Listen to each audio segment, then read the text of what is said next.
आपण जो काही भाग परवा ऐकला होता श्रीराम, त्यामध्ये आपण पाहिलं की राजाने अनेक प्रश्न विचारले शुकमुनींची भेट झाल्यानंतर. आणि अनेक प्रश्न राजा विचारत होता आणि शुकमुनी त्याला उत्तर देत होते, त्याला यथासांग जसं देता येईल तसं. आणि राजा आपला एकामागे एक प्रश्न विचारतोच आहे. ते प्रश्नाचे उत्तर देतातच आहेत. अशा प्रकारे हा संवाद, आणि त्या संवादातून अर्थात जे आहे हे ज्ञान त्या राजाला मिळत होतं. राजाने अनेक प्रश्न विचारले. त्याच्यामध्ये जो महत्त्वाचा भाग त्यांनी सांगितला त्यातल्या काही भागाला आपण स्पर्श करूया. जेव्हा शुकाचार्य प्रश्नांचे उत्तर देत होते त्यावेळेस त्यांनी पहिल्यांदा प्रार्थना केली. ते म्हणाले, काय आहे, सगळ्या प्रश्नाची उत्तरं माझ्याकडे आहेत राजा, नक्कीच, पण ही देत असताना मला बऱ्याचशा ठिकाणी परमेश्वराच्या लीलांचं सुद्धा वर्णन करावे लागेल. तर हे वर्णन करणं काही साधी गोष्ट नाही. याच्यासाठी सुद्धा त्यांची माझ्यावर कृपाच असली पाहिजे. हे काय परमेश्वर काय साधी गोष्ट नाही, साधी व्यक्ती नाही. ही अभूतपूर्व अशी विभूती आहे. ते सहसा पटकन कोणाला प्रसन्न होत नाहीत.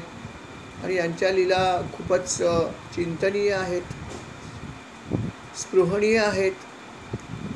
आणि म्हणून यांची माझ्यावर कृपा असणं जरुरी आहे. म्हणून मी यांना नमस्कार करतो. अशा प्रकारे शुकमुनीने पण त्यांची भरपूर स्तुती केली परमेश्वराची. म्हणाले, देवा, मला तुझ्या आता या सर्व गोष्टीचं वर्णन करायचं आहे, सगळं काही सांगायचं आहे, तुझी कृपा माझ्यावर असू दे. अशा प्रकारे त्यांनी भरपूर परमेश्वराच्या आधी खूप प्रार्थना केली. म्हणून प्रार्थनेला महत्त्व आहे हे परत एकदा अधोरेखित झालं की आपण कुठलीही सेवा करा, कुठल्याही प्रकारची सेवा करा, परंतु ती सेवा करत असताना आपण सुरुवातीलाच जे आहे ते आपल्या गुरूंची प्रार्थना किंवा परमेश्वराची प्रार्थना करणं हे अनिवार्य आहे. ही सगळी प्रार्थना त्यांनी केली. आणि मग त्याच्यानंतर बऱ्याचशा गोष्टीची त्यांनी माहिती दिली. माहिती देत असताना अर्थात त्यांनी सांगितलं की ही माहिती जी आहे ती मलासुद्धा अशीच गुरु परंपरेप्रमाणेच आलेली आहे. जसं ब्रह्मदेवानी ही माहिती जी आहे ती नारद मुनींना दिली, नारद मुनीकडून व्यासांकडे आली, व्यासांकडून माझ्याकडे आली. हे सगळं असं गुरुशिष्य परंपरेनेच सगळं येत आहे. जेव्हा नारदांनी काही प्रश्न विचारले होते ब्रह्मदेवाला, त्याच्यामध्ये ब्रह्मदेव म्हणाले की देवा, तू तर सगळ्या सृष्टीची निर्मिती करतो आहेस, ही सगळी अगम्य गोष्टी सगळ्या तू निर्माण केल्या आहेस आणि त्या पण किती लीलाया केल्या आहेस. अगदी जसा कोळी आपल्या मुखामधून धागा जो बाहेर काढतो आणि परत आत ठेवतो, तशी तू हे सगळं करतो आहेस. तर तुला मला माहिती देण्यासाठी काय फार मोठी गोष्ट नाही आहे. तेव्हा तुम्ही मला ही माहिती द्या. खरंच तुमच्या इतकं श्रेष्ठ कोणी आहे का, मला शंका वाटते या जगामध्ये. तेव्हा ब्रह्मदेवसुद्धा म्हणाले होते, अरे बाबा, तू बरं मला विचारलंस, ते तू आता जे काय बघितलंस त्याच्यावर तुला असं वाटत असेल की सर्वश्रेष्ठ मी आहे, पण असं नाही. ठीक आहे, मी जगाची निर्मिती केली, बऱ्याचशा गोष्टी माझ्यापासून निर्माण झाल्यात वगैरे वगैरे, सगळं ठीक आहे, पण मी सर्व नव्हे. माझा सर्व आहे तो वेगळा आहे, हे लक्षात ठेव. फक्त काय की बहुसंख्य लोक जे आहेत ते परमेश्वराच्या मायेमुळे गुंफलेले आहेत आणि त्यामुळे त्यांना हे ज्ञान होत नाही. जसं अनेक प्रकाशित जे ग्रह आहेत, जे सूर्याच्या प्रकाशाने प्रकाशित होतात, तरी पण ज्या लोकांना ज्ञान नसतं ते लोक म्हणतात किती हे ग्रह किती छान तेजस्वी आहेत, परंतु ते स्वतः तेजस्वी नसतात. ते परमप्रकाशित आहेत, ते सूर्यामुळे प्रकाशित होतात, पण हे ज्ञान त्यांना नसतं. तशी माझी अवस्था आहे. मी काय सर्व नव्हे या जगाचा, परंतु लोकांना ह्याचं ज्ञान नसल्यामुळे लोकच मला सर्वस्वच मानतात. परंतु जसं ग्रह आणि सूर्य यांची तुलना केली तर जसं घडतं तसं माझं आहे. आणि म्हणून तो हे लक्षात ठेव की परमेश्वर जो आहे तो वेगळा आहे आणि तोच सर्व आहे. किंबहुना तू असंही लक्षात ठेव की परमेश्वराचं जे पहिलं रूप आहे ते विराट पुरुषाचं आहे. त्याची अनेक रूपं होऊन गेली, पण विराट पुरुष हा मुख्य आहे. तो अंड्यामध्ये होता, अंड्यातून बाहेर पडला आहे. असं सगळी माया सगळी ही जी आहे ती भगवंतानेच रचलेली, पण हे लक्षात ठेव, भगवंत मुख्य आहे. आणि विराट पुरुष जो आहे त्याचं एकच मी वैशिष्ट्य सांगेन की विराट पुरुषाच्या मुखापासून जे आहे हे ब्राह्मण निर्माण झाले, त्याच्या हातापासून क्षत्रिय झाले, वैश्यांचे आणि वैश्य त्याच्या मांडीपासून, आणि शूद्र हे त्या विराट पुरुषाच्या पायापासून त्यांची उत्पत्ती झालेली आहे, हे लक्षात ठेव. आणि असा हे विराट पुरुषाचं रूप होतं ज्याच्यामध्ये संपूर्ण विश्व सामावलेलं आहे. त्याच्या प्रत्येक अवयवामध्ये वेगवेगळ्या गोष्टी गेलेल्या आहेत.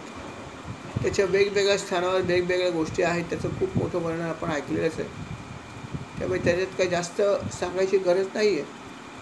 तर त्यांनी सांगितलं की सगळे जी लोक आहेत, जनलोक, तपलोक, ही पण सगळे वेगवेगळ्या ठिकाणी भगवंताच्याच या विराट पुरुषाच्याच कुठे ना कुठे आहेत. आणि याच विराट पुरुषाच्या नाभी कमलामधून ब्रह्मदेव म्हणाले माझा पण जन्म झाला, हे लक्षात ठेव.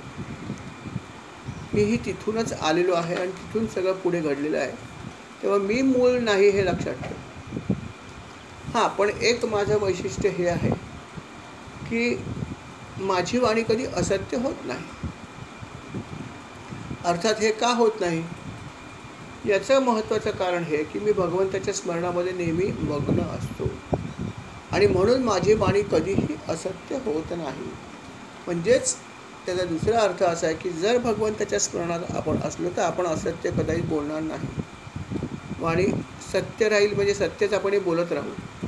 वाणीमध्ये शक्ती येईल जर आपण भगवंताचं स्मरण सतत ठेवून जर हे केलं तर. आणि हे असं जे आहे हे नारद मुनीला ब्रह्मदेवाने सांगितलं, त्याचा भ्रम दूर केला. आणि अशी ही सगळी माहिती जी आहे ती ब्रह्मदेव जे आहे ते नारद मुनीला देत होते, अर्थात नारदांकडून व्यासांकडे आली. आणि अशी भरपूर माहिती त्याने दिली. आणि त्यांनी सांगितलं की लक्षात ठेव की महत्त्वाचा भाग हा आहे की श्रवण करण्याला खूप महत्त्व आहे. आणि म्हणून जेव्हा केव्हा चांगलं श्रवण करायची संधी मिळेल तू नक्की श्रवण करत जा. पण श्रवणाने आपले अनेक दोष जे आहेत चित्तामधले दूर होऊ शकतात, म्हणून श्रवणाला खूप महत्त्व आहे. म्हणून जिथे कुठे श्रवण करता येईल ते श्रवण कर, असंही त्यांनी सांगितलं. हा सगळा भाग आपण ऐकलेला आहे. त्याच्या पुढे काय घडलं ते आता आपण आजच्या भागात ऐकूया. श्रीराम समर्थ. श्रीराम. आजचा भाग क्रमांक आहे 16. 16वी आपली बैठक आहे या भागवत कथेची. श्रीराम. ब्रह्मदेवाने तर अनेक माहिती दिली. असं तर ही कथा जी आहे भागवत कथा, यामध्ये भगवंताचं सगळ्याच लीला ज्या आहेत त्या सविस्तर येणार आहेत, सगळे अवतार पण येणार आहेत. परंतु भागवतामध्ये ह्याचं वर्णन थोडंसं 2 वेळा आलेलं आहे. जसं सुरुवातीला एकदा तरी संक्षेपात सांगितलं आहे, आणि संक्षेपात सांगितलं तर आपण संक्षेपातसुद्धा एकदा ऐकूया, आणि नंतर विस्ताराने ते येणारच आहे. पुढे तर अनेक अध्याय आहेत की या भगवंताच्या सगळे जे अवतार आहेत त्या सगळ्या अवतार कसे झाले, त्यांनी काय काय केलं, हे सगळं विस्ताराने पुढे येणार आहेच आहे. परंतु संक्षेपामध्ये पण एकदा उल्लेख त्यांनी केला आहे. तर आपल्याला जितक्या वेळा ही गोष्ट ऐकायला मिळेल, भले संक्षेपात का होईना, हे ऐकायला पाहिजे. कारण यामध्ये खूपच प्रासादिकता आहे. याच्यामुळे आपल्या चित्तावरचा मळ जो आहे हा दूर होतो. आणि म्हणून आपण थोडंसं संक्षेपामध्ये पण बघूया की भगवंतानी काय लीला केल्या होत्या किंवा काय अवतार घेतले होते, असं संक्षेपातलं पण थोडंसं वर्णन आहे ते आपण बघूया. त्यांनी अशी माहिती दिली. ब्रह्मदेव म्हणाले की बाबा रे, बऱ्याच गोष्टी आहेत त्याच्यामध्ये. भगवंतानी अनेक वेळा अवतार घेतले. स्वयंभू म्हणून त्यांना एका अवतारामध्ये हरी असं पण नाव ठेवलं. त्यांनी कपिल मुनीच्या रूपाने पण एक अवतार घेतला. ऐकलेलं आहे आपण की हा जो अवतार आहे हा अर्थात ज्ञान अवतार आहे किंवा कला अवतार आहे असं म्हणायला हरकत नाही. यामध्ये त्यांनी उपदेश केला आपल्या मातेला, अर्थात आपल्या मातेला उपदेश केला, जो अर्थात आपल्याला नंतर समजला. ज्यायोगे तो उपदेश ऐकल्यानंतर ती भगवंताच्या मूळ स्वरूपाला प्राप्त झाली. म्हणजे किती सुंदर उपदेश असेल बघा. तो विस्ताराने पुढे आहे. तसा हा कपिल मुनींचा सुद्धा अवतार भगवंताने घेतलेला. महर्षी जे अत्री होते यांची पण फार इच्छा होती की आपल्याला भगवंतासारखा पुत्र व्हावा, आणि मग त्यांची पण इच्छा त्यांनी पूर्ण केली. आणि अर्थात त्यांच्याकडे जो अवतार त्यांनी घेतला तो अर्थात दत्तात्रेयांचा अवतार होता. अर्थात वेगळ्या प्रकारे घेतला, परंतु त्यांची इच्छा होती आणि त्यांना वर दिला होता. आणि म्हणून हाही एक अवतार भगवंतानी धारण केला. प्रत्येक अवतारामध्ये त्यांनी केलेल्याच आहेत लीला. तसं तरी त्या अवतारात पण अनेक लीला केलेल्या आहेत. त्याच्यानंतर त्यांनी असं म्हटलं की अनेक अवतार धारण केले, अनेक अवतार झाले. त्याच्यामध्ये एक अजून महत्त्वाचा जो आहे तो भाग आहे तो म्हणजे त्यांनी सनकादिक ऋषींच्या एक अवतार घेतला. म्हणजे सनंदन, सनातन आणि सनतकुमार असे हे 4 मुनी जे आहेत किंवा 4 कुमार रूपामध्ये भगवंताने अवतार घेतले. त्याला अर्थात सनकादिक असं म्हणलं गेलेलं आहे. आणि यांचं वैशिष्ट्य असं की यांनी सर्व ऋषी मुनींना आत्मज्ञानाचा उपदेश केला. हा पण कला अवतार भगवंताचा होता. त्याच्यानंतर नरनारायणाचा पण एक अवतार घेतलेला आहे भगवंताने. हेही प्रसिद्ध आहेत, आपल्याला माहिती आहे. नरनारायणाची जोडी आहेच आहे. अर्थात द्वापार युगामध्ये नर आणि नारायण म्हणजे अर्जुन आणि श्रीकृष्ण आहेत असंही म्हणलेलं आहे. अर्थात नरनारायण हा त्यांचा आधीचा अवतार होता. नंतर ते या ठिकाणी या श्रीकृष्णाच्या रूपामध्ये आले आणि त्यांनी ह्या गोष्टीची आठवण अर्थात अर्जुनाला करून दिली युद्धाच्या वेळेस की बाबा रे, आपण अनेक अवतार घेतलेले आहेत जे मला सगळे आठवतात माझे, पण तुला आठवत नाहीत. परंतु तू त्यापूर्वीच्या अवतारामध्ये नर होतास. नर आणि नारायण हे जी जोडी होती ती आपली दोघांची होती असं त्यांनी अर्जुनाला आठवण करून दिली.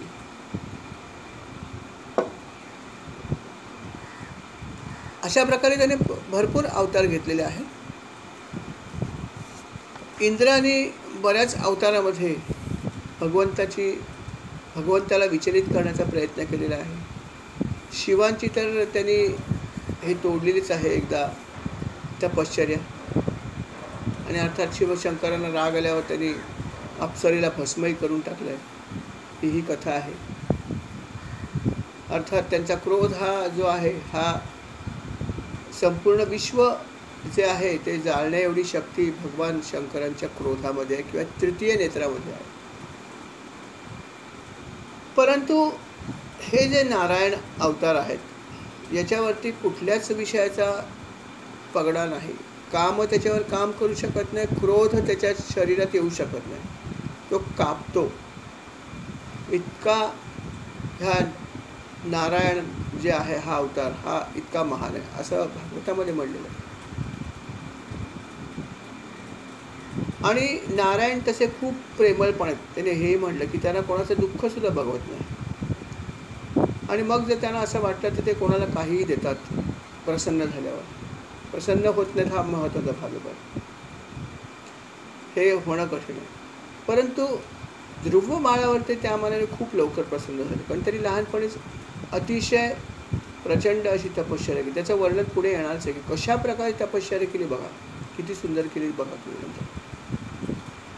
तर त्यांनी अतिशय लहान वयामध्ये तपश्चर्या केली आणि तेव्हा त्याच्यावरती प्रसन्न होऊन त्यांनी त्याला अढळपद पण दिलं. म्हणालेच तुला काय हवं ते माग असं सहसा भगवंत म्हणत नाही. परंतु त्यांनी ध्रुवाला सांगितलं की तुला काय हवं ते माग.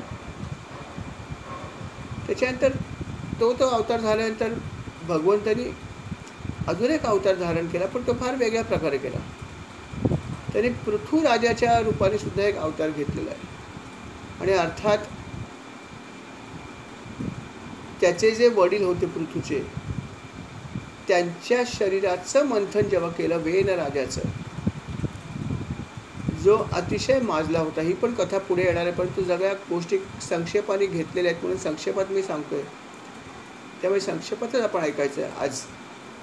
तर वेन राजा जो होता तो अतिशय माजला होता.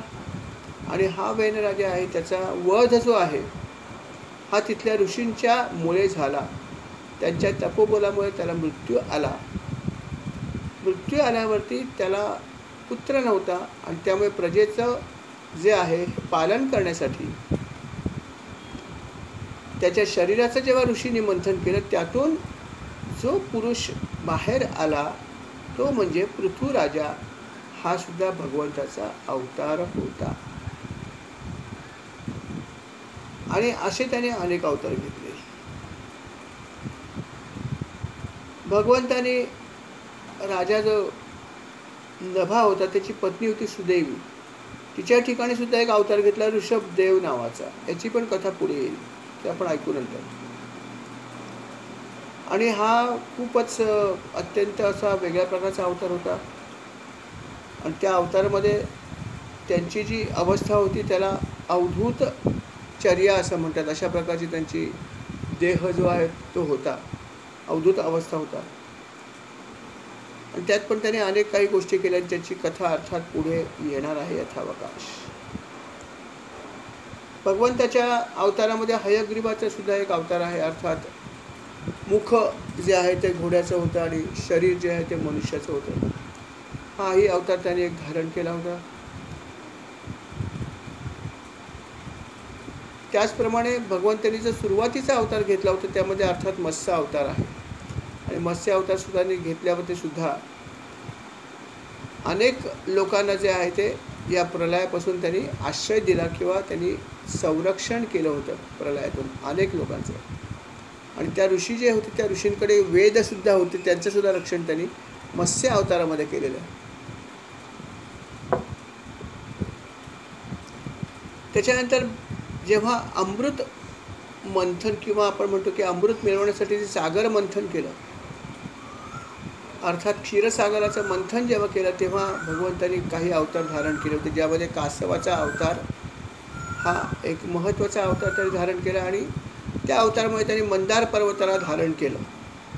आणि त्याच्यामुळे हे पुढचं जे सागर मंथन करण्यात आलं ते क्षीरसागराचं, ते करताना ह्या प्रकारे त्यांनी कासवाचं रूप घेतल्यामुळे हे मंथन पुढे करणं शक्य झालं.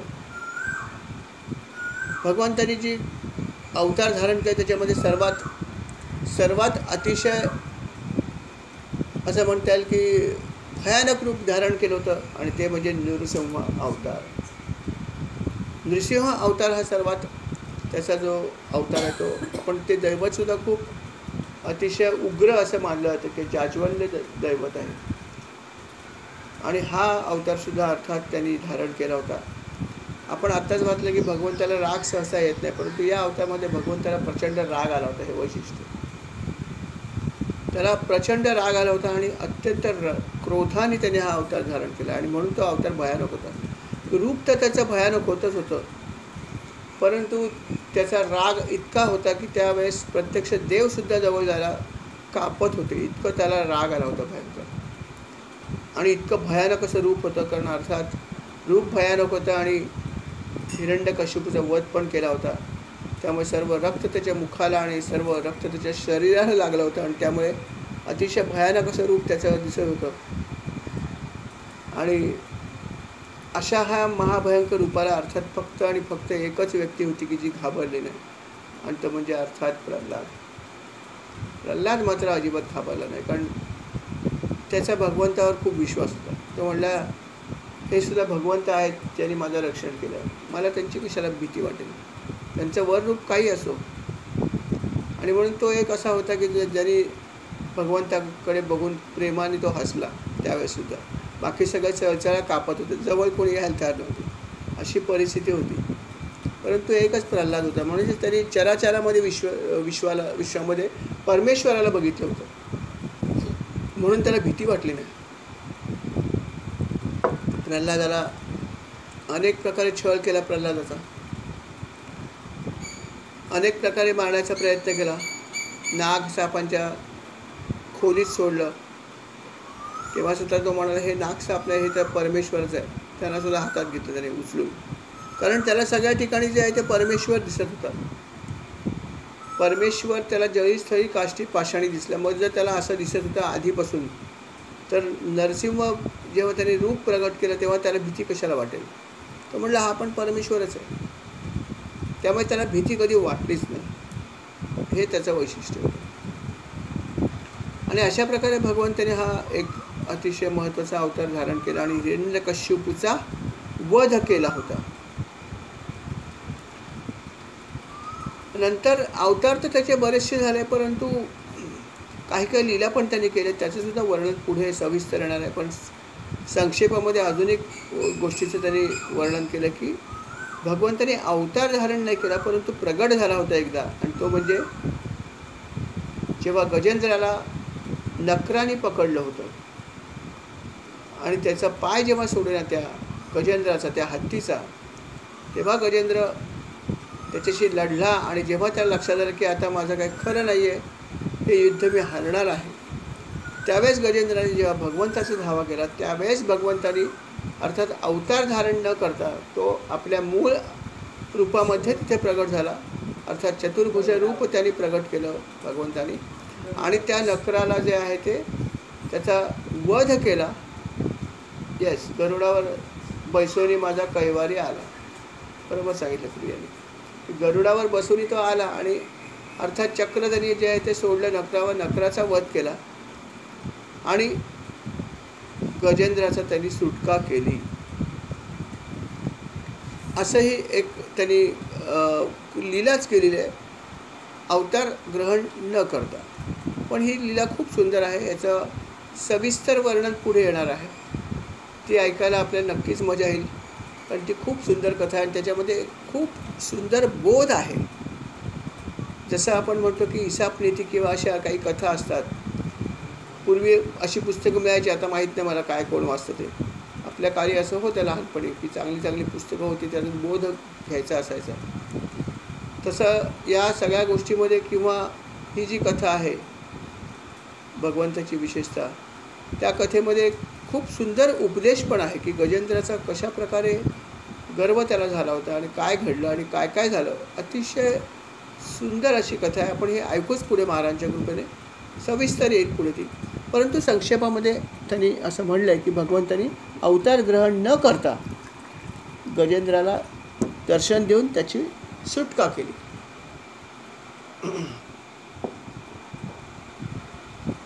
त्याच्यानंतर अजूनही अनेक अवतार धारण केलेत. त्याच्यामध्ये एक वामन रूप होतंच भगवंताचं. बटूचा रूप त्याने घेतलं होतं. आणि आदितीचे जे पुत्र होते त्याच्यातला सर्वात लहान पुत्र म्हणजे कोण, तर हा वामन. आणि अर्थात तो भगवंताचा अवतार होता. आणि बलीने जेव्हा दान द्यायचा संकल्प सोडला तेव्हा याच वामनाने विराट रूप धारण केलं आणि 3 पावलामध्ये सगळं पादाक्रांत केलं विश्व. आणि अर्थात ही कथासुद्धा खूप सुंदर आहे आणि हिचंसुद्धा वर्णन खूप सविस्तर पुढे आहे. सविस्तर लीला आहे. सगळ्या लीला सविस्तर आहेत भागवतामध्ये, पण संक्षेपाने सुद्धा आपण ऐकतो आहोत. आणि हे सुद्धा एक महत्त्वाचा अवतार हा होता भगवंताचा. यातून एक घेण्यासारखा भाग आहे. संक्षेपामध्ये आपण ऐकतो, परंतु त्यांनी खूप एक सुंदर गोष्ट सांगितली आहे की हा जर आपण ही कथा जर आपण ऐकली तर आहेच आहे, की या कथेमधून घेण्यासारखा एक खूप महत्त्वाचा भाग आहे. की काय त्यांनी त्यातून बोध घ्यावा असं सांगितलं. बोध खूप सुंदर आहे का. त्यांनी असं म्हणलं की सन्मार्गावरून जे पुरुष चालतात त्या पुरुषांना कुठल्याही प्रकारे तिथून हलवता येत नाही किंवा त्या जागेवरून त्यांना हटवता येत नाही. फक्त त्यांना जर त्या जागेपासून जर हलवायचं असेल तर केवळ याचनेशिवाय हे जी लोक असतात त्यांना तुम्ही जिंकू शकत नाही. जसं बलिराजा होता की बलिराजाला तुम्ही कुठल्याही प्रकारे इतर काही केलं असेल तर तो हल्ला नसता. साम दाम दंड भेद काही करा, बलिराजा सर्व बाबतीत समर्थ होता, कारण तो सन्मार्गावरून चालला होता. आणि जे पुरुष सन्मार्गावरून चालतात त्यांना तुम्ही जिंकू शकत नाही. फक्त याचना केली तरच तुम्ही त्यांना जिंकू शकता. प्रत्यक्ष परमेश्वराला सुद्धा याचना करावी लागली. ओम भवती भिक्षां देही. परमेश्वर इतका शक्तिशाली आहे, तरीसुद्धा त्याला इतर कुठल्याही उपायाने बलिराजाला जिंकणं शक्य नव्हतं हे माहीत होतं. केवळ याचनेद्वारेच त्याला जिंकणं शक्य हे त्याला माहीत होतं. म्हणून त्याला हा अवतार धारण करावा लागला. पण यातून सन्मार्गावर चालण्याची शक्ती काय हे दिसून आलं. म्हणून जो मनुष्य सन्मार्गाने चालतो, नीतीने वागतो, त्याला कोणी सहसा हलवू शकत नाही. आणि तो कोणाला घाबरत पण नाही, हे लक्षात ठेवा. आपण म्हणतो ना, कर नाही तर डर कशाला. बरोबर आहे. मी जर कोणाचं वाईट चिंतत नाही, मी कोणाचं वाईट केलं नाही, मी कशाला घाबरू. मी कोणाला घाबरत नाही. बाबा, मी माझ्या परमेश्वरालाच फक्त जो आहे तो उत्तर देण्यासाठी बांधील आहे. कारण मी त्याच्याच आज्ञेप्रमाणे, त्याच्याच मार्गदर्शनाखाली किंवा माझ्या गुरूंच्या मार्गदर्शनाखाली मी वाटचाल करतो. त्यामुळे मला बाकीच्यांशी काही लेणं घेणं नाही. I am only answerable to my God, एवढंच आहे. आणि तशामध्ये हा जो होता, हा बलिराजा होता. तो कोणाला घाबरत नव्हता. आणि इव्हन त्याच्या गुरूंनी त्याला आज्ञा दिली तरी पण तो ढळला नाही. हा एक महत्त्वाचा भाग, कठीण भाग नाही का. गुरूंची आज्ञा आपण फायनल मानतो, परंतु गुरूंनी सुद्धा त्याला आज्ञा दिली होती की तू याला दान देऊ नको. तरी पण गुरु आज्ञेचं पण त्यांनी या ठिकाणी पालन केलं नाही आणि दान दिलं. अर्थात पुढे काय झाला हा वेगळा भाग आहे. परंतु त्याचं जे डिटर्मिनेशन होतं किंवा त्याचा जो निश्चय होता, हा फार घेण्यासारखा भाग आहे. की तो ज्या मार्गावरून चालला होता त्या मार्गापासून त्याला कोणीही परावृत्त करू शकले नाही. प्रत्यक्ष गुरु पण त्याला परावृत्त करू शकले नाहीत. हा खूप महत्त्वाचा भाग आहे. आणि म्हणून त्याने असं म्हणलं की जो मनुष्य सन्मार्गावरून चालतो त्याला कोणीही इतर मार्गातून त्याला तुम्ही जिंकू शकत नाही. केवळ याचनेतूनच त्याला तुम्ही जिंकू शकता. हा एक खूप महत्त्वाचा संदेश या ठिकाणी आपल्याला मिळतो. हा घेण्यासारखा भाग आहे.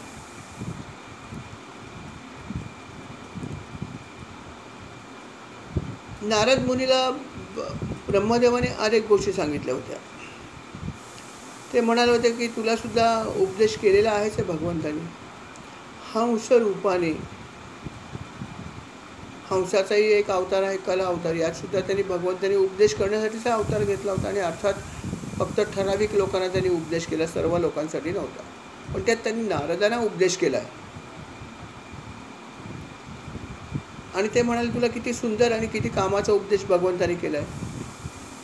आणि हा तुझ्यासाठी खास अवतार होता असं समजायला हरकत नाही. भगवंताने अजून एक अवतार धारण केला आहे. तो म्हणजे अर्थात समुद्र मंथनाच्या वेळेस की धन्वंतरी जो आला समुद्रामधून बाहेर, ज्याच्या हातामध्ये सुवर्णकुंभ होता आणि अर्थात त्या सुवर्णकुंभामध्ये अमृत होतं. हे अमृत आणण्याचं काम कोणी केलं? धन्वंतरी. धन्वंतरी म्हणजे कोण? तर परमेश्वराचाच अवतार होता हा सुद्धा. तर हा धन्वंतरी जो आहे हा अजून एक अवतार होता. अर्थात त्याच्याकडे इतरही बऱ्याच शक्ती होत्या आणि अनेक रोग कसे घालवावेत त्याचे सगळ्या प्रकारची औषधं त्याच्याकडे होती. परंतु महत्त्वाचा भाग म्हणजे अमृत त्याने आणलं की जे घेतलं तर तुम्ही अमरच होणार आहात, रोगाचा प्रश्न येत नाही. आणि अर्थात आयुर्वेदसुद्धा जो आहे या जगामध्ये जो आहे तो धन्वंतरीनेच आणलेला आहे. म्हणून आयुर्वेदिक प्रॅक्टिस करणाऱ्या लोकांच्या डिस्पेन्सरीमध्ये धन्वंतरीचा एक फोटो असतो. कारण का तर हाच परमेश्वराचा अवतार आहे की ज्याने आयुर्वेद या जगामध्ये आणला किंवा प्रगट केला. असा हा धन्वंतरीचा अवतारसुद्धा भगवंताने धारण केला होता. त्याचप्रमाणे अजून एक अवतार आहे भगवंताचा, परशुराम. असं पाहिलं तर परशुराम म्हणजे ऋषी कुळामध्ये ते जन्माला आले होते. जमदग्नीचे पुत्र होते, रेणुका आणि जमदग्नी. परंतु ऋषीपुत्र असून सुद्धा त्याने त्या अवतारामध्ये क्षत्रियांचं काम केलं. ब्राह्मणांचं काम लढणं नाही, परंतु अपवाद होता. जसं आपण बघितलं की पेशव्यांनी सुद्धा हातात तलवार घेतली होती. पेशवे ब्राह्मण होते, परंतु इतिहासामध्ये जे पराक्रमी लोक होऊन गेले त्याच्यामध्ये पहिले बाजीराव पेशवे हे अत्यंत पराक्रमी होते असं वर्णन आहे. आणि त्या हातामध्ये तलवार आणि अर्थात घोड्यावर स्वार होऊनच त्यांनी प्रवास केला. जेवणसुद्धा ते कित्येक वेळा घोड्यावर बसून घ्यायचे आणि अत्यंत पराक्रमी होते. त्याची शक्ती पण खूप होती की असंही त्यांनी वर्णन केलं इतिहासामध्ये की ते 2 बोटांनी नाल तोडायचे घोड्याची, 2 बोटांनी. पेशवे पहिले बाजीराव पेशवे प्रचंड शक्तिशाली होते. आणि अर्थात हा एक्सेप्शन आहे की ब्राह्मण जे आहेत हे त्यांचं काम वेदाध्ययन करणं किंवा इतरांना शिकवणं आहे. परंतु एक्सेप्शन जसं अवतारामध्ये झालं की भगवंतानी ऋषी अवतारामध्ये परशुरामाचा जन्म घेतला, परंतु ऋषी असूनसुद्धा त्यांनी क्षत्रियांचा नाश केला. अर्थात सर्व क्षत्रियांचा नाही, जे वेदबाह्य किंवा जे अधर्म करत होते अशांचा त्यांनी नाश केला. हे परशुरामाचा अवतारामध्ये त्यांनी केलं. आणि असा हा परशुरामाचा अवतार पण भगवंतानी धारण केला.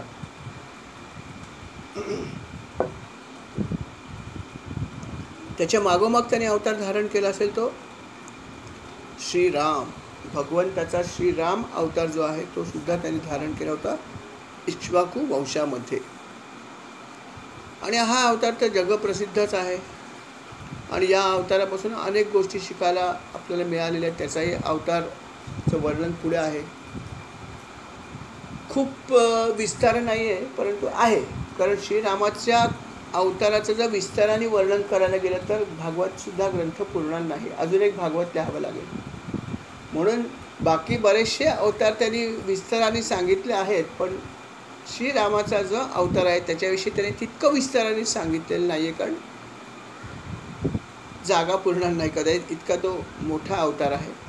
अर्थात भागवताचा फोकस जो आहे तो जास्त कृष्ण अवतारावर आहे आणि म्हणून त्याचा जो तो अवतार आहे त्याचं मात्र त्यांनी खूप सविस्तर वर्णन केलेलं आहे. परंतु या अवताराची सुद्धा काही वैशिष्ट्ये होती की ज्यामध्ये त्याने हे दाखवलं की कशा प्रकारे मनुष्याने राज्य करावं, कशा प्रकारे प्रजेला आपण वागवलं पाहिजे, कशा प्रकारे त्यांच्याशी आपण वर्तन केलं पाहिजे, आदर्श पती कसा बनावं, काय करू नये, बंधुप्रेम कसं असावं, अशा अनेक गोष्टी त्यांनी या अवतारामध्ये दाखवून दिल्या की कशा प्रकारे आपण वर्तन करावं. आज्ञेचं पालन कसं करावं हे पण दाखवलं की पित्याच्या आज्ञेचं पालन त्यांनी कसं केलं आणि कशा प्रकारे सगळा मोह असताना सुद्धा सगळं सोडून वनामध्ये निघून गेले. रावणाशी कसं युद्ध केलं हा एक खूप मोठा भाग आहे, तोही सविस्तर पुढे येणारच आहे. किंबहुना रावणाशी युद्ध करण्यासाठी जेव्हा ते निघाले होते, ठरलं होते की आता रावणावरच आपल्याला स्वारी करायची आहे आणि यांनीच आपल्या पत्नीचं हरण केलेलं आहे, तेव्हा वानर सेना सगळी जमा केलीच होती आणि ही वानर सेना घेऊन भगवंत निघाले होते. दरमजल करत करत करत करत ते पोचले होते समुद्राच्या किनारी आणि पलीकडे जे होते ती लंका होती. आणि जेव्हा असं पेच निर्माण झाला की या समुद्राला आपण पार कसं करायचं हे जेव्हा समजेना, तेव्हा त्यांनी पहिल्यांदा प्रार्थना केली भगवंतानी समुद्राची की मला वाट दे. पण समुद्राने काही वाट दिली नाही. तेव्हा श्रीरामांना प्रचंड क्रोध आला आणि मग क्रोध आल्यावर त्यांचे डोळे इतके लाल झाले की त्यांनी जेव्हा त्या डोळ्यांनी फक्त समुद्राकडे पाहिलं, त्यांच्या त्या नजरेमुळे आत असलेले मासे, साप, मगर हे सगळे पाणी पोळायला लागले. इतकी त्यांच्या नजरेमध्ये शक्ती होती. समुद्राचं पाणी खवळल्यासारखं उकळायला लागलं केवळ नजर रागाने फिरवल्यावर. आणि अर्थात लगेच समुद्र जो आहे तो शरण आला आणि म्हणाला, महाराज आपल्याला दुखवणं हा माझा हेतू नव्हता, परंतु काय करू, माझीच समस्या आहे माझी मजबुरी असं. परंतु असे हे प्रभू रामचंद्र होते. असे तर त्यांना राग फार कमी वेळा आला आहे, परंतु जेव्हा समुद्राने वाट करून दिलेले तेव्हा पण त्यांना असाच अत्यंत क्रोध आला होता. आणि युद्ध न करता केवळ क्रोधाने ही अशी अवस्था समुद्राची झाली होती. असंही वर्णन अर्थात पुढे यथावकाश येणारच आहे. असा हा भगवान रामांचा सुद्धा अवतार जो आहे तो त्यांनी धारण केला होता. आणि अर्थात रावणाचा वध करणं हे त्याचं प्रमुख काम होतं, तेही त्यांनी यथावकाश केलंच होतं. असे अनेक अवतार त्यांनी धारण केले. सगळे अवतार नाही, परंतु काही काही महत्त्वाचे अवतार त्यांनी संक्षेपामध्ये सांगितले. त्यांनी जे सांगितले तेवढेच मी आपल्याला सांगतो. अवतार अजून आहेत बरेच, 24 अवतार आहेत, पण संक्षेपामध्ये त्यांनी जे वर्णन केले तेच मी तुम्हाला वर्णन करणार आहे. राम अवतार तर झाला त्रेतायुगामध्ये, आणि नंतर सर्वात महत्त्वाचा अवतार ज्याला आपण मानतो तो म्हणजे अर्थात पुढचा अवतार होता तो कृष्ण अवतार, जो द्वापार युगामध्ये झाला. त्याचं काय वर्णन करावं सांगा मला. काय वर्णन करणं हे अवताराचं, वर्णनाच्या पलीकडे इतक्या लीला त्यांनी केल्यात, इतक्या लीला त्यांनी केल्यात की काय सांगावं. त्या लीला वाचता वाचता आपण अगदी वाचतच राहतो, ऐकतच राहतो. अशा लीला केल्यात जन्मापासून. अगदी लहान असताना पुतना जेव्हा त्याचा वध करायला आली, त्या पुतणीचंच त्यांनी प्राणहरण केलं. अवघा 3 महिन्याचा असताना त्यांनी एक छकडा प्रचंड जो होता तो उलटून दाखवला. जमलार्जुन जे होते शापित गंधर्व, त्यांना त्याने मोक्ष दिला. ही पण एक लीला होती. कालिया नागाचं मर्दन केलं, ही तर किती सुंदर लीला. लीला फार सुंदर आहेत. म्हणजे लीला ऐकल्या, फक्त वर्णन करायचं म्हटलं तर असं वाटतं की आत्ताच वर्णन करावं. इतक्या सुंदर लीला आहेत की मी म्हणलं ना की भागवताचं संक्षेपामध्ये वर्णन करणं मला का कठीण जाऊ शकतं. त्याचं कारण आहे की तो इतका सुंदर ग्रंथ आहे. काही काही भाग ते इतका सुंदर आहे की त्याला संक्षेप करायचा कसा. समोर ठेवलं आहे पक्वान्न, पंचपक्वान्नाचा समोर ठेवलेलं आहे आणि सांगितलं अतिशय कमी खायचं. तर काय कराल तुम्ही हो, कसं कमी खाल त्याला. तशी अवस्था भागवत ग्रंथाची आहे, माझी आहे की इतका सुंदर ग्रंथ आहे की ह्याला संक्षेपात सांगू कसा, कधी कधी मला समजत नाही. आणि असा हा जो अवतार आहे हा अद्वितीय अवतार भगवंताचा, तोड नाही त्याला. अवघे काही महिन्याचं वय आणि अनेक लीला. कालियामर्दन केलं. इतका महानाग तो, इतका विषारी की त्या डोहाच्या वरून जरी एखादा पक्षी उडत गेला तर तो सुद्धा त्याच्या विषामुळे चक्कर येऊन विष पडायचा. इतका प्रचंड विषारी तो महानाग होता. आणि अशा डोहामध्ये सुद्धा भगवंत उतरले आणि अर्थात त्याचं त्यांनी मर्दन केलं कालियाचं. कितीतरी सुंदर कथा आहे, खूप सुंदर कथा आहे. आणि अर्थात या अवतारामध्ये त्यांनी अनेकांचं मर्दन केलेलं आहे. त्याच्यामध्ये एक कालिया नाग होता. ही फार सुंदर कथा आहे. जसं मी तुम्हाला प्रत्येक वेळेसच म्हणतो की बाबा ही फार सुंदर कथा आपण ऐकूया नंतर. जसं मी तुम्हाला ही म्हणलं की गजेंद्राची फार सुंदर कथा ऐकूया. प्रत्येक कथेमध्ये असंच म्हणायचं पाहिजे ते की नाही, फार सुंदर कथा आहे, आपण नक्की जरूर ऐकूया, नंतर सविस्तर ऐकूया. तशी ही पण एक खूप सुंदर अशी लीला भगवंताची होती. भगवंताच्या लीलांची लाईनच त्या भगवंताच्या अवतारामध्ये अनेक लीला त्यांनी केलेत. दवाग्नी जेव्हा भडकला होता, सगळीकडे आग लागली होती, सगळे लोक घाबरले होते, व्रजवासी जे आहेत ते शरण आले होते, तेव्हा त्यांनी सगळे ते आगच पिऊन टाकली. काय लीला केली होती. आपल्या आईला सुद्धा त्यांनी विश्वदर्शन आपल्या मुखातून घडवलं होतं की बायका तू समजून घे, मला सामान्य समजू नकोस असंही सांगितलं. पण नंतर तिच्या मनामध्ये संभ्रम निर्माण होईल असं वाटलं म्हणून परत लीला केली आणि सगळं विसरायला सांगितलं. असं पण केलं. अर्थात हे तर त्यांनी सुरुवातीलाच केलं आहे की जेव्हा देवकीच्या पोटी जेव्हा जन्माला यायचं होतं तेव्हा ती घाबरत होती की नको आता गर्भधारणा नको मला, आता गर्भ पण मला नको आहे, पण त्याचा परत मृत्यू होईल. आणि जन्म झाल्यावर पण ती फार घाबरली होती की आता काय करायचं. तेव्हा भगवंताने तेव्हा पण आपलं मूळ रूप तिला दाखवलं होतं. म्हणाला, आई गं घाबरू नकोस, मी सामान्य नाही, मी अवतार घेतलेला याचा संहार करण्यासाठी, तू घाबरू नकोस. त्याने तिला आश्वासित केलं होतं, तिला आणि अर्थात वसुदेवाला. परंतु नंतर भगवंताने हे सगळं केलं आणि परत आपली लीला केली, आपली माया पसरली. का तर हे तिला जर कायमस्वरूपी लक्षात राहील तर दुसरा काहीतरी अडचण निर्माण झाली असती, आणि म्हणून परत त्याने आपली माया पसरली आणि तिला सगळं विसरायला भाग पडलं. अशा भगवंताने अनेक लीला जन्मापासून केल्या आहेत, खूप काही लीला केल्यात भगवंताने. अद्वितीय लीलामध्ये अजून एक अद्वितीय लीला त्यांची भगवंताची आहे, आणि ती म्हणजे गोवर्धन पर्वताच्या संदर्भातली लीला. येस, सर्वांना आठवते की भगवंताची एक करंगळी, कशा प्रकारे भगवंताने करंगळीवरती लीलया गोवर्धन पर्वत पेलला. आणि अनेक दिवस प्रचंड पाऊस पडत असताना सुद्धा सगळे जे आहेत गोकुळ निवासी ते खाली आले होते, मथुरा निवासी, आणि कोणाला काहीही झालं नाही. पाऊस पडून पाडून शेवटी इंद्र दमला. अशी ती खूप सुंदर कथा, ती पण पुढे येणाऱ्या अर्थात या ठिकाणी संक्षेपाने सांगितली की ही पण एक भगवंताची खूप सुंदर लीला आहे. आणि अर्थात ही लीला करण्यासाठी सुद्धा त्यांनी करताना त्यांनी इंद्राचा त्यांनी गर्वहरण केलं, हे लक्षात ठेवा. इंद्राला जो गर्व झाला होता की माझ्यामुळे सगळं होतं आहे, मी पाऊस पाडतोय पृथ्वीवर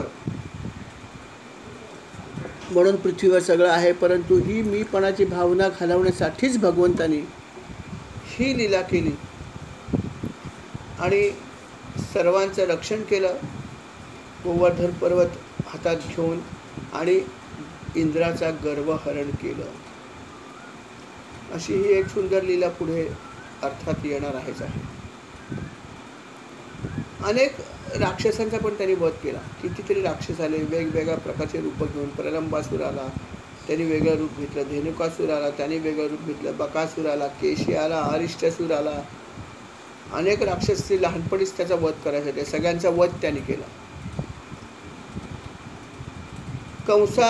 कंसाने जेव्हा त्याला बोलवलं होतं ये माझी नगरी बघायला, तेव्हा सुद्धा अनेकांचा वध त्याने केला होता. चाणूरादी जे मल्ल होते त्यांचा पहिला वध त्याने केला. त्या हत्तीचा एका वध केला, कुबलय पीड नावाचा हत्तीचा पहिला वध केला. नंतर पैलवानांचा वध केला. नंतर अनेक इतरही लोक होते जे त्याच्यावर चालून आले, त्या सर्वांचा वध केला. नंतर विविध नावाचा वानर होता, त्याचा वध केला. दंतवक्र जो राजा होता त्याचाही वध केला. अर्थात तो दंतवक्र राजा सुद्धा त्याचा शापित होता. जो जय विजय त्याला शाप दिला होता, त्याच्यापैकी एक अवतार म्हणजे शापामुळे झालेला तो म्हणजे दंतवक्राचा होता. त्याचाही वध अर्थात कृष्णाने केला. अनेक पत्नीशी लग्न करताना अनेक अटी वेगवेगळ्या ज्या होत्या त्या मान्य केल्या. जसं नग्नजित राजाच्या मुलीशी जेव्हा लग्न करायचं तेव्हा 7 बैल जे होते त्यांचा माज उतरवा अशी अट होती, ती त्यांनी पूर्ण केली. रुक्मिणीशी लग्न केलं तेव्हा रुक्मिणीचं त्यांनी अर्थात गर्वहरण केलं. हां, रुक्मी जो होता रुक्मांगद, हा तिचा जो भाऊ होता तो त्याच्या अगेन्स्ट होता. त्याची इच्छा नव्हती. त्याची इच्छा होती की आपल्या बहिणीने दुर्योधनाशी लग्न करावं, परंतु अर्थात ते घडलं नाही. त्यावेळेस त्यांच्या दोघांचं युद्ध झालं आणि त्या युद्धामध्ये अर्थात भगवंताने त्याचा वध केला नाही. वध करणार होता, परंतु अर्थात सत्यभामा म्हणाले की भगवंता असं करू नका. रुक्मिणी असं म्हणाली की भगवंता असं करू नका, हा माझा भाऊ आहे, त्याचा वध केला तर मला खूप वाईट वाटेल. अर्थात भगवंताने त्याचा वध केला नाही. भगवंताने त्याला जीवदान दिले तरी पण शेवटपर्यंत हा जो भाऊ होता हा भगवंताच्या विरोधातच राहिला. तो भगवंताच्या बाजूने नाही आला. हे पण एक दुर्दैव होतं त्याचं. परंतु असा भगवंताने अनेक लीला त्या अवतारामध्ये केल्या. बलराम दादाची साथ घेतली. त्यांच्याबरोबर अनेक लीला केल्या आणि नंतर पांडवांची साथ घेतली. आणि पांडवांची साथ घेऊन अर्थात भीम आणि अर्जुन मुख्य. भीमाकडून त्यांनी जरासंधाचा वध करवला, कारण हा प्रचंड मोठा असा एक धर्म बाह्य वर्तन करणारा असा एक शत्रू होता. त्याच्याशी त्यांनी स्वतः न लढता भीमसेनाला त्यांनी प्रवृत्त केलं आणि अर्थात भगवंताच्या आशीर्वादाने त्यांनी जरासंधाचा वध कसा केला हेही पुढे विस्ताराने येणारच आहे. त्याच वेळेस त्यांनी भीमाच्या जोडीला अर्जुनालाही बरोबर घेतलं होतं आणि अर्जुनाकडून त्याने असंख्य लोकांचा वध केला. असंख्य खांडववनाची लीला केली, त्यावेळेस पण अनेक लोकांचा वध केला. तेव्हा सुद्धा इंद्राचं गर्व हरण केलं, अग्नीला हवं ते मिळवून दिलं खांडववनाचा लीला करत असताना. अर्जुनाच्या द्वारे अर्थात मुख्य त्यांनी काम केलं म्हणजे पृथ्वीवरच्या सर्व बहुसंख्य क्षत्रियांचा त्यांनी वध केला. खऱ्या अर्थाने जे भगवंताचं काम होतं की दुष्टांचा नाश करणं, हा जो भाग होता हा भाग त्यांनी खऱ्या अर्थाने तो अर्जुनाची मदत घेऊन केला. कारण याच युद्धामध्ये 18 औक्षणी सैन्य नष्ट झालं. सगळे लढणारे वीरच होते, काही कौरवांचे होते, काही पांडवांचे होते, परंतु पृथ्वीवरती या सर्वांचा भारच झाला होता आणि या सर्वांचा भार हलका करण्यासाठी त्यांनी अर्जुनाला हाताशी धरलं होतं आणि त्याच्याकडून बहुसंख्य जणांचा वध केला. आणि अर्थात जोडीला भीम होताच. जसं म्हटलं जातं की बहुसंख्य कौरवांचा वध हा भीमाने केला आहे, बहुसंख्य. आणि त्याची प्रतिज्ञा पण होती, कोणाचा हात तोडून, कोणाची मांडी तोडून, कोणाचं काय करीन, असे प्रतिज्ञा पण त्याने केली होती. त्याप्रमाणे त्यांनीच बहुसंख्य कौरवांचा वध भीमानेच केलेला आहे. अर्जुनाने पण केला असेल काही लोकांचा, परंतु बहुसंख्य जो आहे तो यांनीच केला. अर्जुनाने एक केलं की कर्णाचा गर्व हरण त्यांनी अनेक वेळा केलं. जसं मी म्हटलं की आपल्याला की कर्णाचं चरित्र जे लोक लिहितात त्याचं उदात्तीकरण केलं आहे बऱ्याच ठिकाणी. त्यात बऱ्याचशा चुकीच्या गोष्टी सांगितल्या, परंतु कर्णापेक्षा सुद्धा अर्जुन पराक्रमी होता हे अनेक ठिकाणी सिद्ध झालं. अनेक असे प्रसंग महाभारताच्या आधीसुद्धा आलेत ज्यामध्ये कर्णासकट सर्वांचा अर्जुनाने एकट्याने पराजय केला. असं 2-3 वेळा घडलेलं आहे. असे प्रसंग येतीलच पुढे, परंतु असं घडलेलं आहे. आणि हा जो कर्ण होता याचासुद्धा त्यांनी गर्वहरण केलं होतं. कसं केलं होतं? अनेक वेळा पराजय पूर्वी केला होता, परंतु तो जेव्हा समोर नव्हता आला तेव्हा तो अनेक वेळा म्हणायचा की येऊ दे मला फक्त समोर अर्जुन, त्याचा वध केल्याशिवाय राहणार नाही. नेहमी तो वल्गना करायचा की मी अर्जुनाचा वध केल्याशिवाय राहत नाही, अर्जुन मला घाबरतो, म्हणून भगवंत अर्जुनाला नेहमी लांब ठेवतोय. आणि म्हणून जेव्हा त्याचे समोरासमोर आले, भगवंतांनी ठरवून आणलं त्याला. जेव्हा आणलं त्यावेळेस तो म्हणाला, अर्जुन त्याला म्हणाला की तू फार स्वतःला खूप शौर्यवान समजतोस, तू फार श्रेष्ठ समजतोस, पण आज तुझं मी गर्वहरण करतोय. आणि म्हणला की तू माझ्या मुलाला, माझ्या बाळाला तू अधर्माने मारलेस, अभिमन्यूला. 8 वीराने एकत्र येऊन एका वीराचा वध केला. कलंक लावला तुम्ही या क्षत्रिय धर्माला. परंतु लक्षात ठेव, आज मी तुझ्या पुत्राचा वध करतो तुझ्या डोळ्यासमोर. माझ्या पुत्राचा वध करताना मी त्या युद्धभूमीत तेव्हा नव्हतो, मी त्या युद्धभूमीच्या बाहेर गेलो होतो काही कारणास्तव दुसऱ्या ठिकाणी युद्ध करायला. आणि माझ्या अनुपस्थितीमध्ये तुम्ही त्याचा वध केला, आणि ते पण 8 लोकांनी मिळून केला अधर्माने. पण मी अधर्म करणारा माणूस नाही. मी तुला आता तुझ्या समोर सांगतो की तुझ्या समोर मी तुझ्या या पुत्राचा आता वध करतोय. तुझ्या समोर तुझ्या हातात शस्त्र आहे, माझ्या हातात शस्त्र आहे, त्याच्या हातात शस्त्र आहे. जर तुझं काही शौर्य असेल तर आता तुझ्या पुत्राला वध करण्यापासून कसं तू थांबू शकतो मला बघायचं आहे, मला तू थांबून दाखव. असं कर्णाला त्यांनी जाहीर सांगितलं. आणि त्याच्यानंतर कर्णाच्या समोर त्यांनी त्याच्या पुत्राचा शिरच्छेद केला एका बाणाने. कर्ण काही करू शकला नाही. म्हणजेच काय की कर्णापेक्षा कितीतरी पटीने अर्जुन पराक्रमी होता, हे सत्य आहेच आहे. आणि हे त्यांनी त्या युद्धात करून दाखवलं. आणि अर्थात मग विलाप केला कर्णाने. तेव्हा तो म्हणाला, आता तुला समजलं ना की पुत्राचं दुःख कसं असतं. तरी मी तुझा पुत्र धर्माने मारला आहे, अधर्म केला नाही. तुझा पुत्राच्या हातामध्ये धनुष्यबाण होतं. तू स्वतः तिथे होतास तरी पण तू काही करू शकला नाहीस.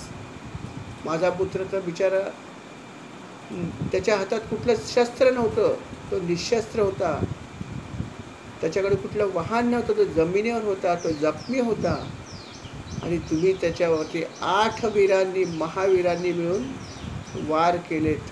हा तुमचा पराक्रम, ज्यात तू सामील होतास. पण आज बघ तुझ्या पुत्राचा मी कसा वध करतो. आणि मग त्याने वध केला. अशा प्रकारे अर्जुनाने हे दाखवून दिलं की तो सर्वश्रेष्ठ धनुर्धारी त्यावेळेसचा होता.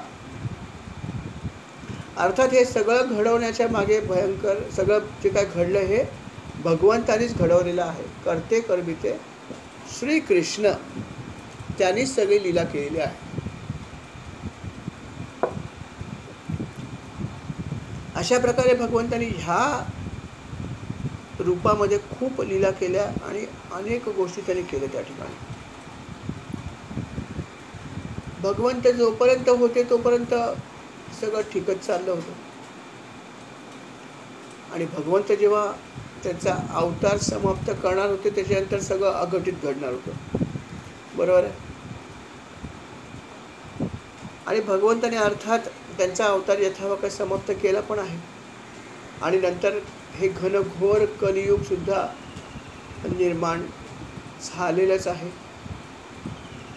आणि जेव्हा कलियुग निर्माण होईल तेव्हा सुद्धा अनेक वाईट गोष्टी घडणार आहेत. तेव्हा एक अवतार होणार आहे बुद्धाचा, नाही असं नाही, पण त्याचा काही विशेष परिणाम होणार नाही. कलियुगामध्ये भगवंताच्या कथा कीर्तनं ही होतील पण फार कमी होतील. जसं इतर ठिकाणी किंवा इतर युगात झालं तसं तितकं काय होणार नाही, होईल पण कमी होतील हा सगळा भाग. कारण हे सांगणारे लोक सुद्धा त्यांची सुद्धा भक्ती कमी होणार आहे. म्हणजे ज्यांचं जे वैशिष्ट्य आहे, जसं ब्राह्मणांचं वैशिष्ट्य की ज्ञान आणि इतर काही गोष्टी, क्षत्रियांचं वैशिष्ट्य पराक्रम आणि अजून काही गोष्टी, ते सगळं त्यांचं जे आहे ते कमी होणार आहे. आणि त्यामुळे भगवंताच्या कथा कीर्तनांचं तितकंसं प्रसार त्यावेळेस होणार नाही कलियुगामध्ये जेवढा अगोदरच्या युगामध्ये झाला. आणि याचं कारण कलियुग. तर हे सगळं पुढे घडणार आहे भगवंताच्या या अवताराच्या नंतर. आणि अनाचार वाढणार आहे, अनाचार. आणि अर्थात त्यावेळेस अनेक प्रकारचा उपदेश भगवंत जाण्यापूर्वी करून जाणार आहेत. असं नाही की भगवंत लगेच सोडून जातील शरीर. भगवंत खूप काही उपदेश करणार आहेत, अनेक प्रकारचा उपदेश. भगवंत खूप तसे मायाळू आहेत, दयाळू आहेत, त्यांना भक्तांची फार दया येते. त्यामुळे ते भरपूर उपदेश करणार आहेत. अर्जुनाला करणार आहेत आणि उद्धवाला पण करणार आहेत. आणि त्या उपदेशामुळे इतरांचा नंतर जो आहे तो उद्धार होणार आहे. तो उपदेश लोकांना नंतर कामी येणार आहे. बाबारे एक लक्षात आहे की भगवंताचं जे रूप आहे हे सगळं वर्णन जे केलं आहे ते तर आहेच आहे, परंतु खरं जे रूप आहे ते मलाही समजत नाही, सांगता येत नाही.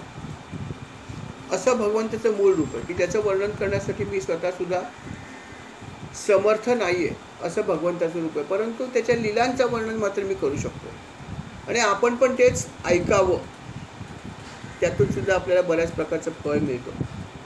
तेव्हा ह्या कथा आपण ऐका. या कथेमुळे तुम्हाला भरपूर पुण्य मिळेल, तुमचं चित्त शुद्ध होईल, अशा अनेक गोष्टी होतील.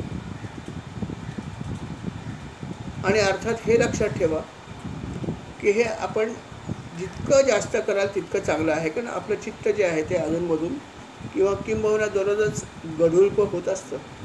आणि म्हणून या सगळ्या लीला, या कथा, ही वर्णनं ही आपण जितकी जास्त ऐकाल तितकी आपल्याला जास्त उपयोगी पडणार आहेत.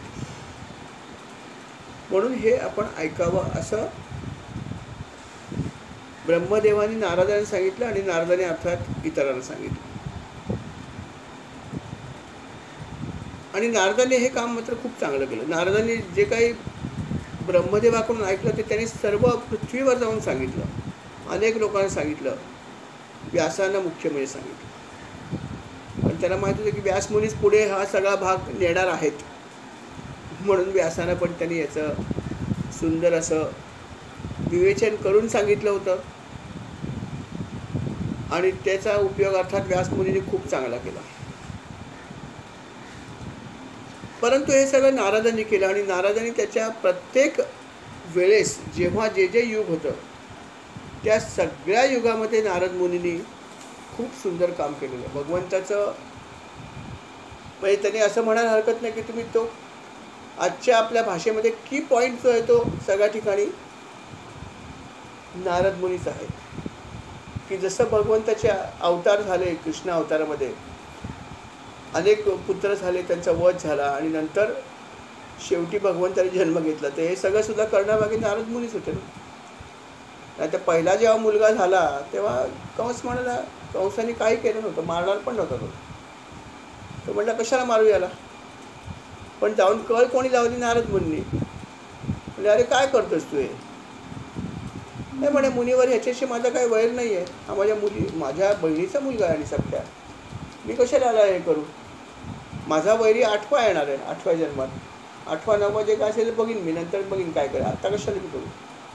तो म्हणला वेडा आहेस तू, खरंच तू किती भोळा आहेस. अरे ते देव आहेत, तुला समजतं का काय. त्यांचा काय तू भरोसा करतो. उद्या त्यांनी जर पहिल्याच ह्याच्यातला अवतार घेतला तर काय करणार. फक्त त्यांनी सांगितलं की मी देवकीच्या पोटी जन्म घेईन, त्यामुळे तू त्यांच्यावर विश्वास ठेवू नको. तो काही जरी तोंडाने म्हटलं मी 7वा घेईन, 8वा घेईन, 9वा, अरे विश्वास नको ठेवू. उद्या पहिला घेतला तर काय करणार. तू त्याला सोडून देणार, मस्त लहान मोठा होऊ देणार नाही, हाच तुझा वध करणार. तेव्हा तुझा हा भोळेपणा सोड. हे भोळेपणा म्हणल्यामुळे त्याला जरा पटलं, नाहीतर कदाचित पटलं नसतं. थोडी स्तुती केली त्याची, त्यामुळे तो होरून गेला. नारद मुनी तुम्ही किती बरोबर म्हटलं, मी फार भोळा आहे हो, म्हणून तुला मी सांगतोय यांचा वध कर. आणि म्हणून सगळ्या पुत्रांचा जन्म झाल्या नारद मुनींनी वध करायला लावला. किंवा त्यांच्या या काडीमुळे हे घडलं, परंतु ते फार महत्त्वाचं होतं, कारण त्याच्यामुळेच त्यांचा लवकर मुक्तता झाली त्या जन्मातून. हे सगळं जे होतं नारद मुनीने माहीत होतं, पण नारद मुनींनी जर असं सांगितलं असतं की यांचा लगेच वध कर, ते मुक्त होतील, तर त्यांनी केलं नसतं. पण म्हणून त्याने असं सांगितलं की ते पहिल्या जन्मात सुद्धा भगवंत अवतार घेऊ शकतात, हे लक्षात ठेव, कारण तू भोळा आहेस. असं सांगितल्यावरती त्याला पटलं. म्हणजे सगळ्या अवतारामध्ये सगळ्या ठिकाणी नारद मुनींनी खूप महत्त्वाचा रोल प्ले केलेला आहे, खूप महत्त्वाचा भाग केलेला आहे. जे भगवंताने सांगितलं होतं त्याला की तू सगळ्या ठिकाणी जाऊन अनेक चांगल्या गोष्टी कशा होतील याचा प्रयत्न कर. आणि ते त्याने प्रत्येक युगात केलं आहे. प्रत्येक ठिकाणी जाऊन त्याने खूप सुंदर काम केलं आहे. फक्त लोकांना असं दिसताना दिसायचं की तो कळ लावायला आला आहे, कळ लावायला नारद असं त्याला बरेच लोकांनी संबोधित केलेलं आहे. परंतु कळ लावली जरी असली, त्या कळीमधून जे उत्पन्न झालं आहे ते सगळ्या विश्वाचं कल्याण करणारीच गोष्ट उत्पन्न झालेली आहे. आणि असा हा खूप महत्त्वाचा जो भाग आहे तो नारद मुनींनी केलेला आहे. नारद मुनींचं जे काम आहे ते खूप अतुलनीय आहे. याच्या पुढे सुद्धा अनेक गोष्टी ज्या आहेत ते त्यांनी सांगितले आहेत. अनेक गोष्टीचा उपदेश त्यांनी पुढे केला आहे. हा जो पुढचा उपदेश आहे तो अर्थात आपण आता या ठिकाणी स्वल्पविराम घेऊ आणि पुढच्या भागामध्ये ऐकू. या ठिकाणी आपण या भागाला स्वल्पविराम देऊया. श्रीराम समर्थ. श्रीराम जी काही सेवा झाली ती महाराजांच्या चरणी आपण अर्पण करूया. श्रीराम समर्थ महाराज या सर्व सेवेचा स्वीकार करावा आणि कळत नकळत चूक झाली सुद्धा मला क्षमा करावी आणि पुढची सेवासुद्धा आमच्याकडून अशीच करून घ्यावी ही विनंती. श्रीराम समर्थ. आपल्याला काय सांगायचं तर सांगू शकता, याच्यावर काही बोलायचं तर बोलू शकता. श्रीराम.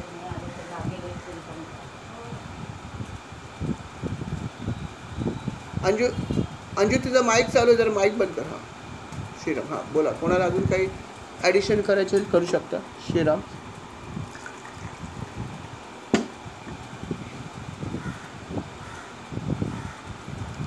श्रीराम. माझ्या मते आपल्याला सर्व काही समजलेलं आहे. काही शंका नाही आहे. काही ॲडिशन करायची नाही असं मी गृहीत धरतो आणि आपण पुढे जाऊया. श्रीराम. पुढची प्रार्थना कोण करतंय? केळकर साहेब करा.